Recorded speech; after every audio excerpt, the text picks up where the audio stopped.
आकाश की ट्रेन रुकी तो वो एक स्टेशन पर पानी लेने के लिए नीचे उतरा। स्टेशन बहुत सुनसान है, लगता है बहुत छोटा स्टेशन है। यहाँ पानी भी कहीं दिखाई नहीं दे रहा है, कहाँ ढूंढूं?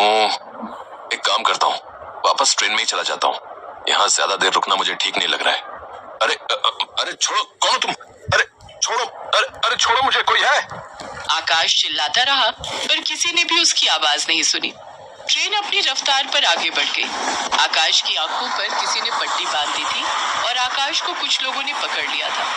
कुछ देर बाद आकाश को एक बड़ी सी हवेली में ले जाया जाता है और उसकी आंखों पर से पट्टी खोल दी जाती है।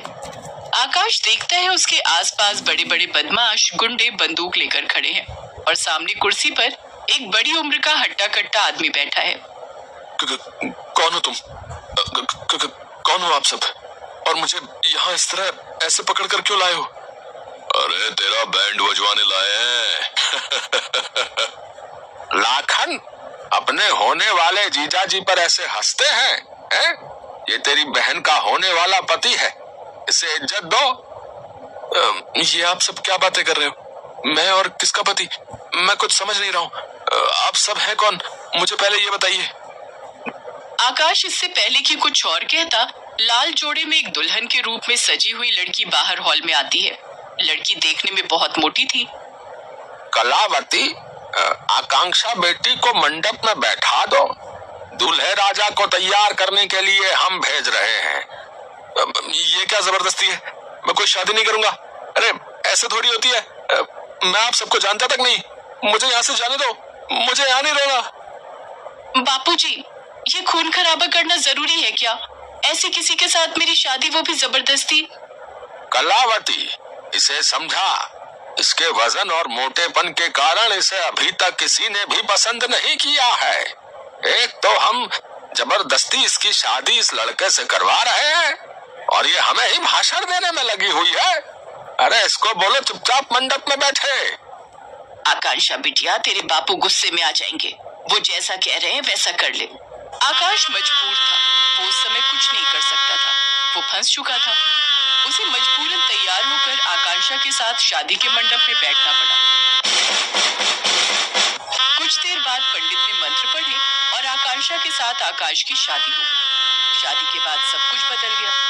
कुछ देर पहले जो पिता और भाई गुस्से में बंदूकें दिखा रहे थे, वो बिल्कुल नॉर्मल हो गए। बेटा, हमें माफ कर दो, हमें मजबूरन ये कदम उठाना पड़ा।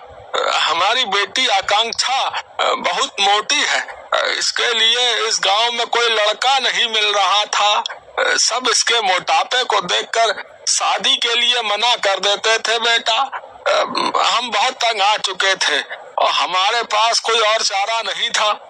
अब तुम हमारी बेटी के पति बन चुके हो, उसके साथ तुमने 7 फेरे लिए हैं। अब हम चाहते हैं कि हम अपनी बेटी को खुशी खुशी तुम्हारे साथ विदा करें। ये आप लोगों की अच्छी जबरदस्ती है। पहले जबरदस्ती मेरे से अपनी बेटी की शादी करवा दी और अब बोल रहे हैं कि मैं उसे विदा करवा कर ले जाऊं। यही आप सबकी इंसानियत है? आपको अपनी बेटी के लिए अगर कोई दूल्हा नहीं मिला तो आपने मुझे फंसा लिया, मेरा ही बैंड बजवा दिया। बेटा, हमारी आकांक्षा बहुत अच्छी है, बस इसका कसूर इतना है कि ये मोटी है। मेरी मोटी बेटी को स्वीकार कर लो बेटा, मेरी बेटी की जिंदगी संवार दो।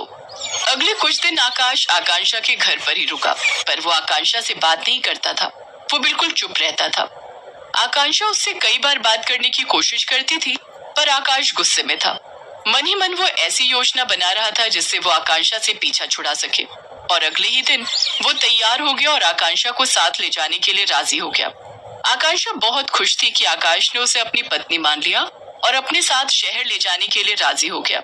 आकांक्षा ससुराल के लिए विदा होती है, पर आकाश ने सोच लिया था कि वो आकांक्षा को किसी स्टेशन पर छोड़ देगा और खुद शहर जाकर पुलिस में कंप्लेंट कर देगा।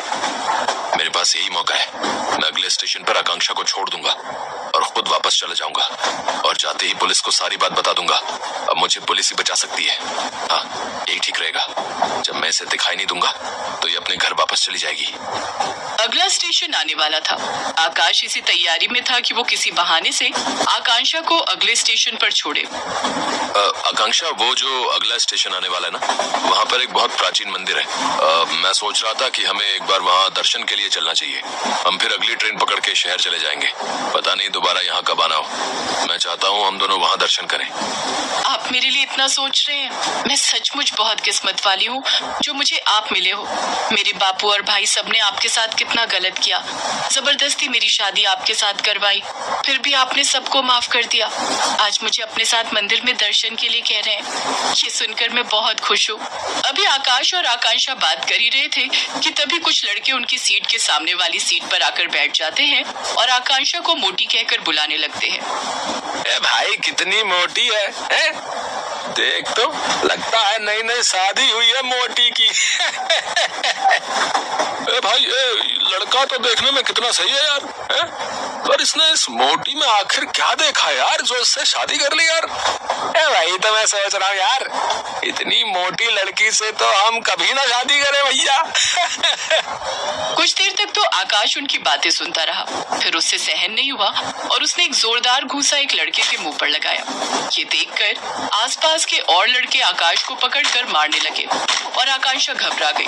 तभी आकांक्षा आकाश को बचाने लगती है तो एक लड़का आकांक्षा को धक्का देता है। आकांक्षा को चोट लग जाती है। आकाश के भी हाथ से खून बह रहा था। गुंडे ने उसके हाथ पर चाकू मार दिया था। इतनी देर में लोगों ने टीटी को खबर कर दी थी। अगला स्टेशन आया तो पुलिस ने उन बदमाशों को पकड़ लिया। आकांक्षा, तुम ठीक तो हो ना? मैं ठीक हूँ, पर आपके हाथ से खून बह रहा है। आकांक्षा की आंखों में आंसू थे। आकांक्षा आकाश के सीने से लग जाती है। आकाश को भी उस समय आकांक्षा के लिए प्यार महसूस हुआ। दोनों को एक दूसरे के लिए दर्द महसूस हुआ। आकांक्षा बहुत अच्छी लड़की थी, बस गलती यही थी कि उसकी शादी आकाश से जबरदस्ती कराई गई।